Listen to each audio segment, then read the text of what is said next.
Pugong Biyahero, halos 2 linggong hindi nakapag-upload sa kanyang YouTube channel. Ano nga ba ang dahilan? Pasulpot-sulpot lang muna sandali po, no? At di pa ako nakabalik ng Davao. May nakasikaso lang. Pero hopefully pag naging okay na po ito at maayos na, makakabalik ulit ako doon.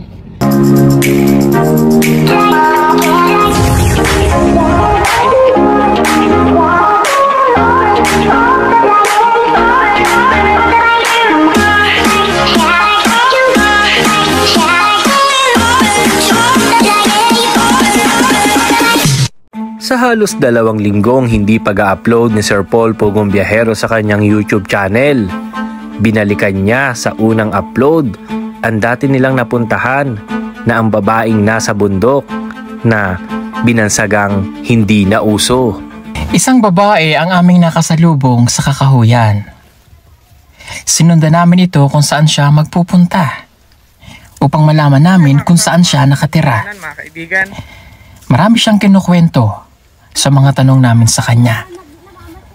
Baka sa kanya na para bang mayroong kakaiba sa kanya at parang mayroon siyang pinagdadaanan sa buhay. Sa aming paglalakbay, dinala niya kami sa kanyang tahanan at doon namin napag-alaman na sa isang bahay na pinagtagpi-tagpi pala siya nakatira na para bang tent lamang, mga yero at trapal na naging silbi niyang tahanan. Bakit nga kaya siya dito nakatira?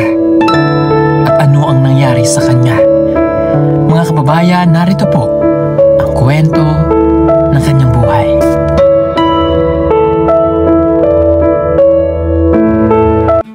Halos 1 taon na din na nakakalipas ng i-vlog ni Sir Paul Pugong Biyahero si ating nabansagang hindi na uso.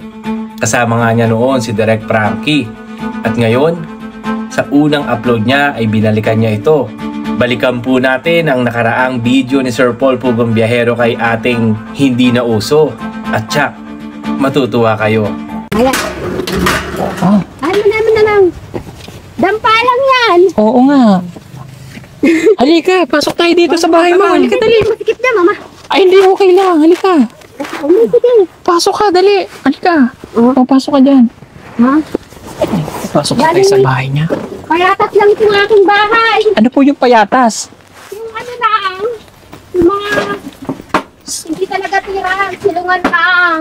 Sinapinan mo lang ng mga ano? Hindi, may linoleum yan. Saka yero. Oh. Yung mga bigay. Oh, may mga tiles ka pa. Oo, mga bigay yan.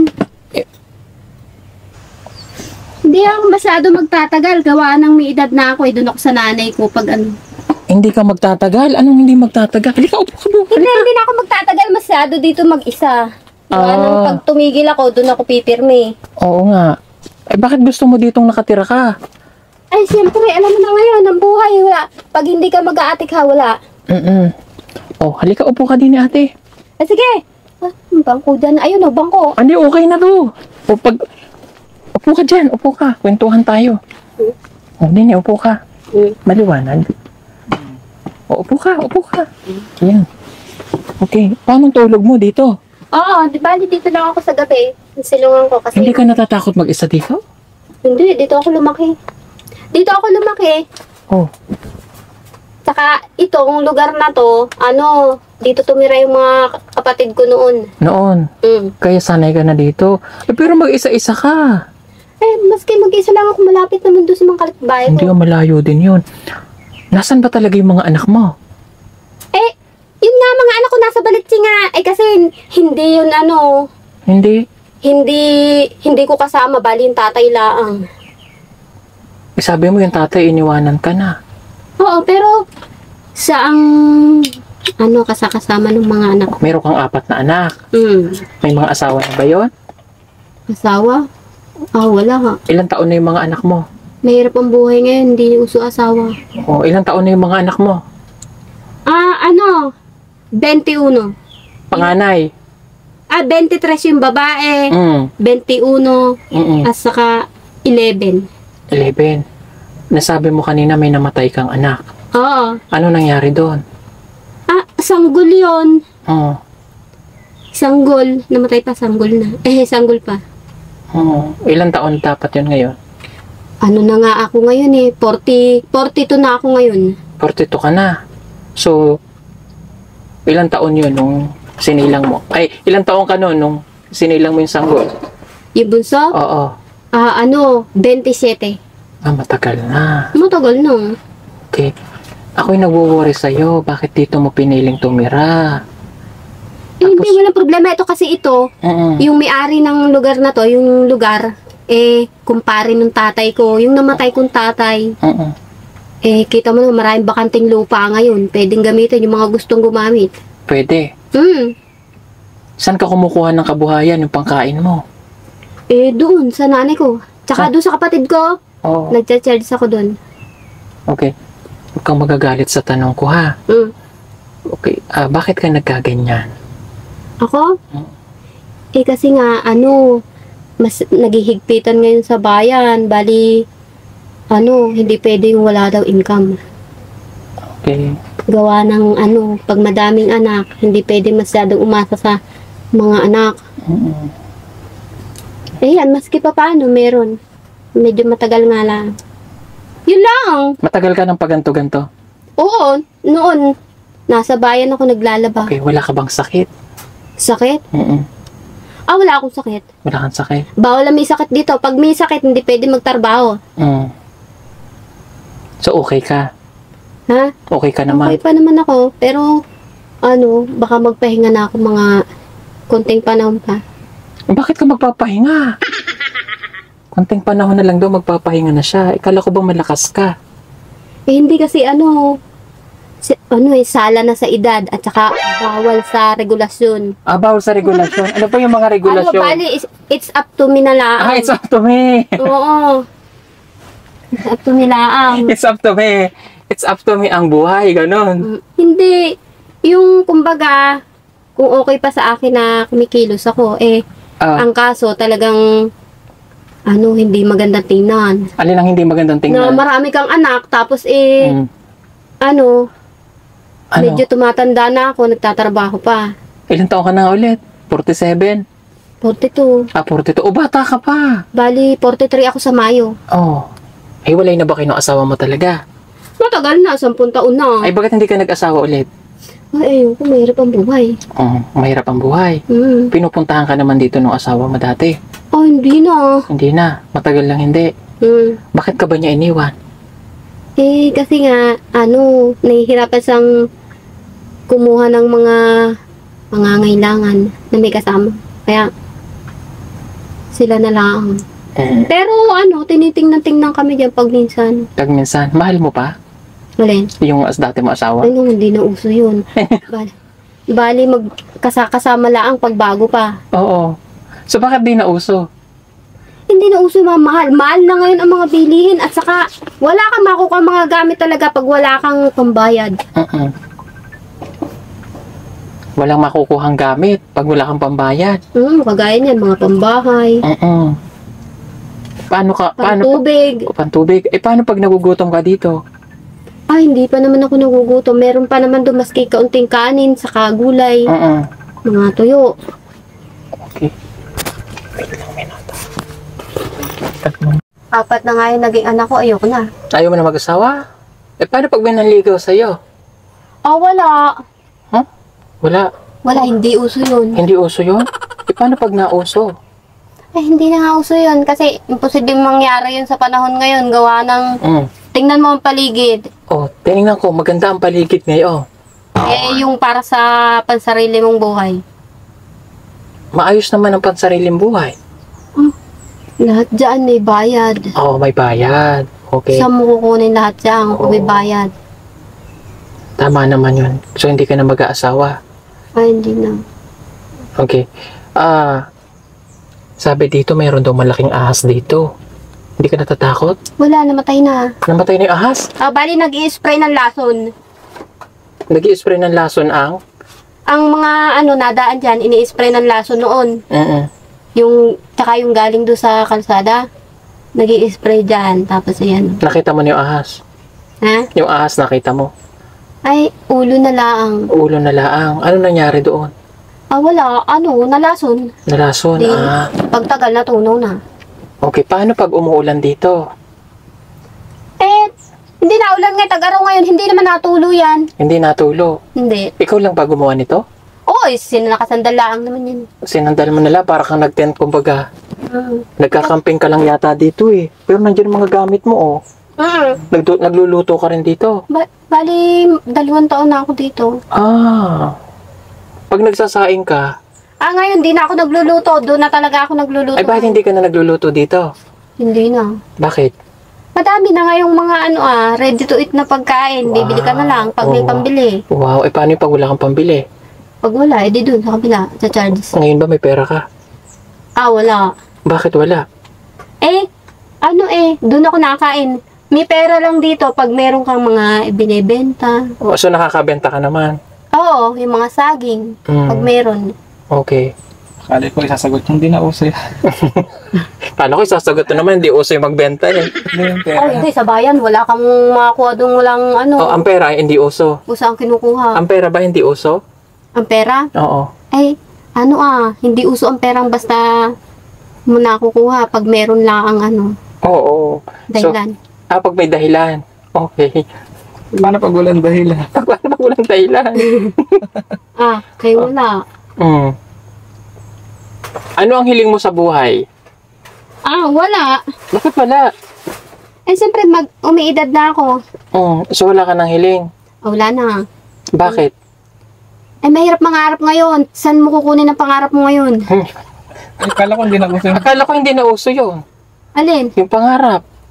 Sabi mo. Kung meron pa, wala na. Wala na. Paano kung uso na ulit ang may pangarap? Ano ang gusto mo? Pag may sumusuporta lang. Pero ngayon, ano ang hiling mo? Wala na. Yung bahay lang doon sa kabila. Bali, kung maayos pa yung bahay, pwedeng papunta-punta lang ako doon habang may ginagawa ako dito. Ganun lang. So masipag ka naman? Nakakapag pa naman. Maski pa konti-konti. So uso pa rin yun? Okay. Okay. Siguro hindi natin to pwedeng may bibigay ako sa'yo. May pera ka dyan?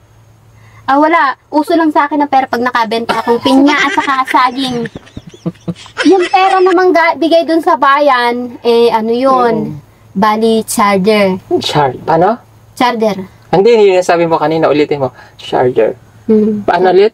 Charger. Ayan. Okay. Wala kang pera dyan, talaga? Wala. Hindi, mga pag lang. Baka may 20 ka dyan. Wala. Wala talaga? Wala ka naman bisyo? Bisyo? Oo. Wala naman akong bibisyuhin. Hindi ka narinig-garilyo? Noon lang yun. Hindi na ngayon. Bakit? Bawal na sa tumatanda na. Okay. Hindi na rin uso? Hindi. Ano pala ang pangalan mo? Ang pangalan ko? Oo. Jenny. Jenny? Salazar. Ganda. Apelyido ng tatay ko. Ganda ng pangalan mo, Jenny. Salazar. Okay. Wala ka talagang pera dyan? Wala. Wala, pambira kayo. Doon nga ako nakapirme. Pambira. Okay, ganito. Mayroon ako bibigay na tulong sa'yo. Halimbawa, binigyan kita ng pera. Anong gagawin mo sa pera? Bibili ako ng lagay ng damit. Lagay ng damit? Saan mo naman din ilalagay yun? Hindi, doon ko nga ilalagay sa nanay ko yung lagayan ng damit. Huwag ka nagagalit. Hindi. Sinasabi ko lang kasi pag mahina ang aking boses, hindi mo ko maintindihan. Try mo nga yung mahina ang boses. Anong mahina ang boses? Okay. Hindi kasi alam mo, kaya medyo matigas ako. Siyempre nagtatrabaho pa ako. Bagi hina-hina, wala. Paano ka para kanino ka bumabangon? Wala ka. Para sarili ko na laang. Para sa sarili mo na laang? Sino naman susuporta sa akin? Kita mo yung nanay ko, mag-isa na laang din. Yung mga anak mo? Ang mga anak ko, nagbibigay ng tulong pag meron laang. Pag meron laang? Kasi mga... Pero hindi mo sila inoobligasyon na tulungan ka? Hindi na. Kasi yung para sa kanila talagang kulang pa. Kumbaga ikaw talaga solo na laang. Tsaka malakas ka pa. Medyo na lang. Medyo na lang. Medyo na lang. Sabi mo kanina malakas ka pa. Ngayon medyo na lang. Oh, siyempre, iba Mamaya. kaya ang bentihan kaysa sa 40, Oo. 50. Tapos, tatak pa sa trabaho. Saan batak? Sa pagtatanggal ng mga damo, buhat ng mga tubig. Oo. Kaya mo gawin yan? Nag-iigib. Kaya mo yan? Alin? Magbuhat? Oh, hindi, mga galon lang naman. Kaya naman. Kayang-kaya. Nag-aararo ka pa na may kalabaw? Oh, hindi naman. Hindi. Hindi ako nag-aararo. Ano lang ginagawa mong pambungkal dyan? Dyan? Pampulay. Ano yung pampulay? Itak. Itak.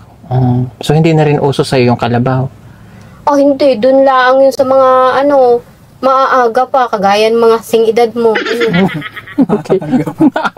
Pero ang balita ko, wala na masyado nagtatrabaho ngayon sa bukid, gawa ng sabayan. Daming trabaho eh. Ba't hindi ka sa bayan nagtrabaho? Ay, hindi ako napasama doon. Kasi, Bakit hindi ka napasama? kasi sa bayan, ang isinasama lang doon yung mga hindi nagbubuntis. Yung mga walang anak. Hindi ka naman nagbubuntis na eh. Ayun nga, hindi nga ako napasama kasi pinagbuntis nga ako. Ayun nga, hindi nga ako napasama kasi pinagbuntis nga ako.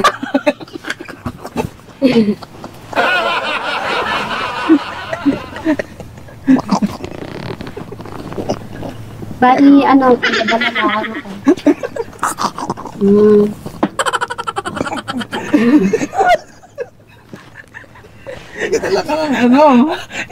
Tagadala ng ano? Wala, bali, pinagdala ako. Pinagdala sa'yo? Anak. Kaya hindi ka pinagtrabaho sa bayan? Kaya hindi ako pwede sa bayan. Oh. Madami trabaho sa bayan. Hindi ka naman nabuntis. Hindi pwede. Matagal na. Ay, pwede Sa pa padalalaang, Saan? ng mga lalaki sa padalalaang. Ng lalaki pala. Ng lalaki, sorry, isa laang. Huli ka maraming lalaki. Isa laang. Isa lang. Sabi mo mga Hindi, isa. Ang mga anak ko kasi, karamihan, mga lalaki. Okay. Bayan na magtrabaho ka. Hindi na. Bayan. Kasi kukunti na lang ang panahon ko, dito na lang ako sa bukid. Alam mo, ang napirmi sa bayan, yung mga maiiglas pa, masisigla pa ang katawan. So, hindi ka na malakas? Hindi na ganun kalakas. Yung mga ganyan. Saka yung mga bentihan. Bentihan, ikaw ba'y 40 na? Kaya mahina ka na. Ganun ka nga? Ay, hindi ako nagaganyan. Bakit? Nakibulang ako, hindi ako nagmamatigas.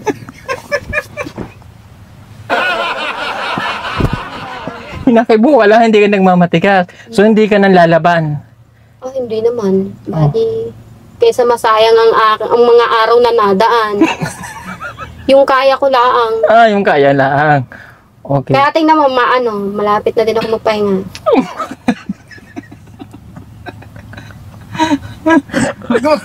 Huwag ka muna magpapahinga. Mag-uusap pa tayo eh. Malakas ka pa, di ba? Kita. Malakas ka pa kahit 40 ka. Gaano mo kamahal ang nanay mo? Hindi na kami nauso ng mga mahal.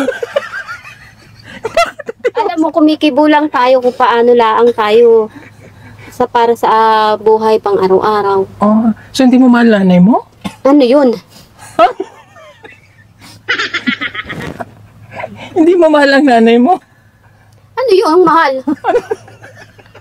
Hindi na uso yun. Ano laang yun? Sabi laang yun. Hindi uso yung pagmamahal. Paano ngayon pinapauso ko na ulit? Mahal mo ang nanay mo? Hindi na nga, yun ngayon. Hindi na uso? Oo. Ngayon kung basta maayos lang ang inyong samahan. Yun lang. Yun lang. Alagay na may hindi mahal ang nanay. Hindi na kasi lagi yun sa bayan. Okay. Ang daming pasalan nun sa bayan. So hindi ka namamasyal sa bayan? Hindi ako namamasyal. Hindi ko na nga nabalitaan ng mga pasyalan niya. I believe we found something